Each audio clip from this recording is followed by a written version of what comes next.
Bom, eu tava vendo esse vídeo aqui, tava meio que falando, vou separar algum trecho ali, né, pra levar pro canal, porque assim, é uma conversa mais de tática e tudo mais, só que, mano, tá bem legal o vídeo. Então eu falei, eu vou ver inteiro mesmo, porque é uma resenha bem interessante, são caras que eu gosto de ouvir falando de jogo, são caras que jogaram muita bola também, né? É importante, né? Óbvio, a gente valoriza aí os jornalistas, a gente traz vídeo de todo mundo aqui, mas eu acho muito legal quando os caras que jogaram assim e tem uma leitura boa de jogo. Tem cara que jogou que também que lê jogo mal pra caramba, né? Mas os quatro aqui eu gosto bastante falando. Já tive minhas discordâncias com todos, inclusive, mas eu curti esse vídeo, então vou trazer aqui pra vocês. E depois nem vou precisar comentar em cima, porque os caras mandaram muito. Bora. Para fazer 2 meias, justamente para não deixar esses 2 jogadores do São Paulo começar a jogada e, consequentemente, pressionar um pouco mais as linhas. E aí o gol sai dessa forma, né? Num erro do Arboleda, onde o menino está muito próximo da área, diferente de outros jogos que ele vem fazendo, que ele joga do lado do Zé Rafael. Ele só no intervalo. Aí ele troca, ele põe o Nestor para empurrar o menino para trás. Isso. Aí o Dorival, percebendo isso, ele coloca o Nestor. Exatamente. E aí, deu 10 minutos, o que o Abel fez? Trouxe o menino do lado do Zé Rafael. Para justamente, ainda, né, nós comentamos, o Nestor, 2 vezes ele pegou a bola na meia esquerda sozinho e o menino estava do outro lado. O Zé Rafael estava ocupado com a saída do Luciano. O Luciano saía de dentro, do lado do Caleri, para as costas do volante. Então o Zé Rafael estava de olho. Aliás, o Zé Rafael jogou muita bola ontem. Para nós, que não é novidade, né? O melhor do jogo. E aí ele posicionou. Aí logo em seguida ele tira o menino e bota o Richard Rios para ter essa composição e já pelo desgaste ter uma saída que o Richard Rios tem força para dar. E ainda consegue controlar mais Exatamente. o jogo. Ô, Caio, só para te fazer uma pergunta em cima do que o Ricardo disse, né, sobre essa imposição tática do São Paulo em determinados momentos, obviamente, tem a ver com a dupla de zaga reserva, com Gustavo, principalmente a falta do Gustavo Gomes, que falta um pouco esse comando ali de posicionamento e de saída de jogo? Ou não teve nada a ver o Naves e o Luan jogaram? Jogaram bem? Jogaram de uma maneira muito segura. E depois ele botou o Jailson, né, no lugar do Naves. Porque o Naves acaba sentindo. Na verdade, foi uma cãibra, parece que não preocupa, e o Jailson entrou ali como um quarto zagueiro. Eu acho que são 2 coisas. Tem muito da imposição do São Paulo, pelo fato de jogar em casa, tá cheio de confiança, tá num momento muito bom e vim de uma vitória contra o Tolima. Então ele falou assim, vamos transformar esse ambiente, vamos fazer com que a torcida jogue junto. Mas eu ainda acho que tem um pouquinho de estratégia do Palmeiras também. Eu também. E eu vou te explicar por quê. É um time tão bem treinado que ele tem tanta variação na forma de jogar que muitas vezes ele se molda de acordo com o adversário. Então o Palmeiras quer jogar do meio para trás. Como jogou contra o São Paulo? Ele fica quietinho e fica esperando. Na hora que você dá um mole, ele te dá o bote e te machuca. Porque tem isso também. Às vezes o adversário erra e você não aproveita. O Palmeiras é letal. O Palmeiras, se você der um mole, ele guarda. Você tem o Dudu de um lado, você tem o Arthur do outro. E tem certeza disso, Você né? tem o Veiga chegando no Rony, é muita qualidade. Você tem a bola aérea, é muita qualidade. Agora o Palmeiras resolveu marcar lá na frente e vai jogar com os 2 caras abertos pelo lado do campo. Muito volume, muita intensidade, o lateral sofre, o quarto zagueiro sofre. Vamos trazer para dentro para congestionar um pouquinho mais a frente do gol e vamos criar o corredor para os laterais ultrapassarem. Você vê o Mike chegando, você vê o Vanderlan ou o Piquerez chegando. Então, assim, eu acho que o Palmeiras é tão bem treinado que ele pode jogar da maneira como ele quiser. Por isso que eu vejo o Palmeiras muito distante de todos os times no Brasil Você e na acha que América o do Sul. Abel, ele, dentro do jogo, ele às vezes segura o time dele para entender o que vem do outro lado? Tipo, fala assim, vamos segurar 5 minutinhos para eu entender como vem o São Paulo, qual é a maneira que ele vai distribuir as peças, para eu daqui eu começar a encaixar vocês. E a gente, obviamente, ele tem as estratégias traçadas, porém, para definir a cada momento do jogo, da fase do jogo, ele tem esse feelingzinho de entender realmente o que está acontecendo. Eu fiz os 2 jogos do Palmeiras essa semana. No jogo contra o Barcelona, do Equador. Até para isso, né? Trago o menino para do lado do Zé Rafael ou empurro o menino do lado do Veiga, né? Essa inversão de base de triângulo, né? Do meio campo. Mas isso é treinado, né? Óbvio. Isso aí não é um sinal que o cara já entende o lugar dele no campo e as coisas acontecem naturalmente. Não.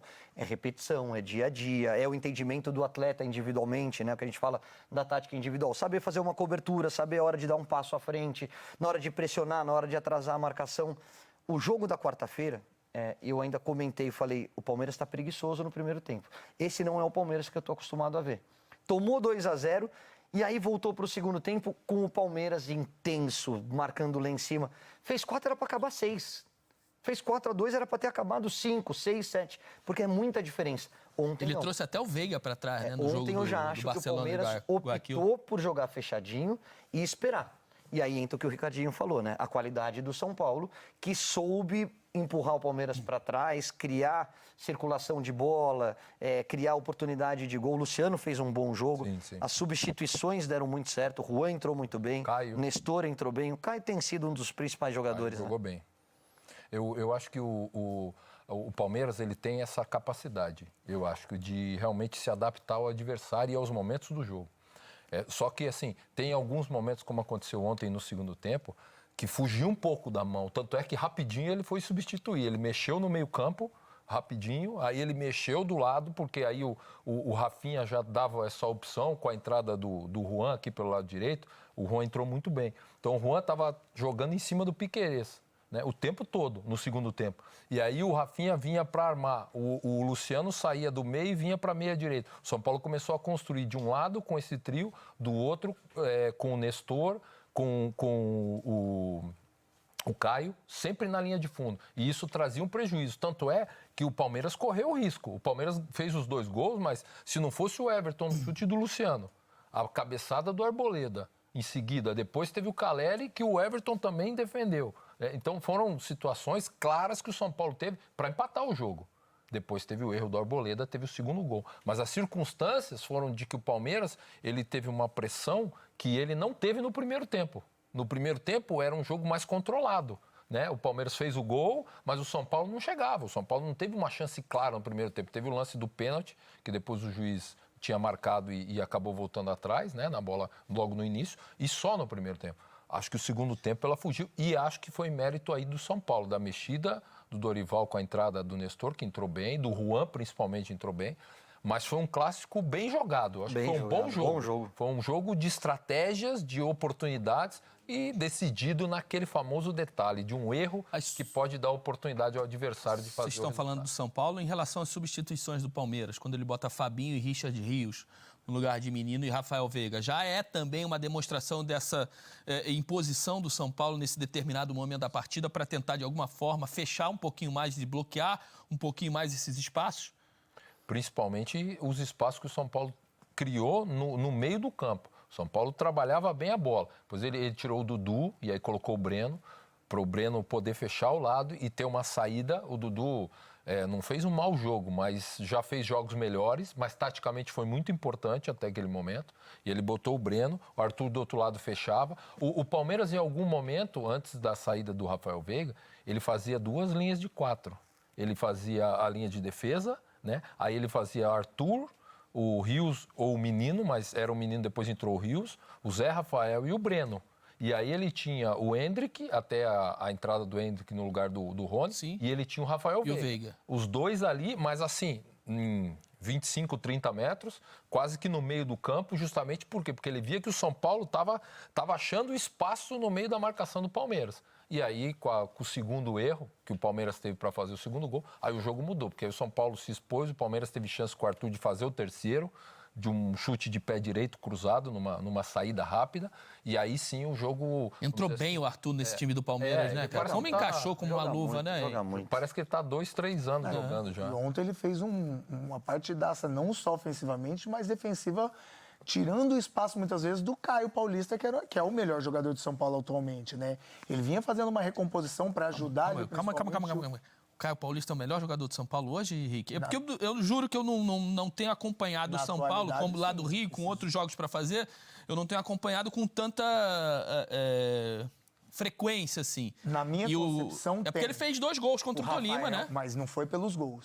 Tem o Rafael, né, que nesses últimos jogos não precisou tanto do Rafael, não fez tantos milagres, mas é uns 2... Pra mim é uma surpresa isso. Mas a intensidade, a entrega e principalmente...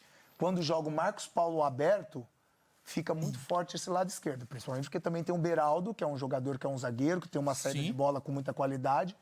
Mas o Caio Paulista, na minha concepção, é o melhor jogador atualmente desse O São Paulo não tem o que sobra no Palmeiras, por exemplo, que é jogador de velocidade pelo lado do campo. Então, como é que o Dorival encontrou uma maneira de jogar para ocupar esse corredor, principalmente pelo lado esquerdo?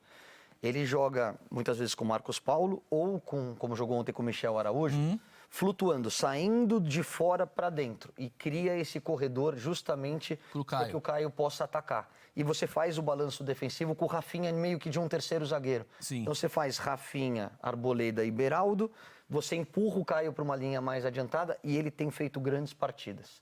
Eu ainda acho que o Rafael, o Beraldo e o Caleri são os jogadores mais importantes desse time, mas o Richarlison está certíssimo. Quando a gente analisa os últimos 4 ou 5 jogos, o crescimento do Caio Paulista e a forma como o Dorival encontrou uma solução para que ele possa atacar, ter essa liberdade para chegar na frente, triangular com os atacantes e concluir a gol, tem feito ele crescer muito de rendimento. Não, isso é uma bela informação, uma bela análise de vocês, porque no Rio, no Fluminense, ele sempre foi um jogador... E aí o Abel leu isso, né? Tem mais um pouquinho, eu vou deixar o link do vídeo aí completo, mais um trecho aí. Mas legal isso daí do Caio Paulista, de fato. Eu acompanhei bastante São Paulo, tá? Por causa da minha esposa que é São Paulina, então assisto bastante jogos, quase todos praticamente. E o Caio tem sido um dos grandes destaques mesmo do time. Ele cresceu muito de produção exatamente também por causa do Beraldo estar em boa fase, né? E isso faz com que ele jogue mais à frente. No Fluminense, vocês vão lembrar bem, ele jogava pela direita. Teve aquele jogo que a gente empatou com o Fluminense em casa, que a gente tava ganhando, aí teve até que o Jorge foi dar um carrinho, era nele, né? Errou o carrinho, né? Quer dizer, foi com a perna mole. E o Caio tava pela direita, né? Então é um cara assim, ele é muito versátil, né? E isso tem enriquecido muito o futebol do São Paulo, mas o Abel leu bem isso, colocou o Arthur ali. O Arthur realmente fez uma partida muito boa defensivamente, partida praticamente de lateral, né, cara? Um lateral, um ala ali, foi muito bem e acabou anulando hoje uma das grandes forças do São Paulo, né? Beleza? Mas eu gostei bastante da resenha, mano, tem bastante coisa, nem vou ficar comentando todos os tópicos, porque os caras já fizeram isso. Beleza? Deixa a sua inscrição aí, seu like, tamo junto.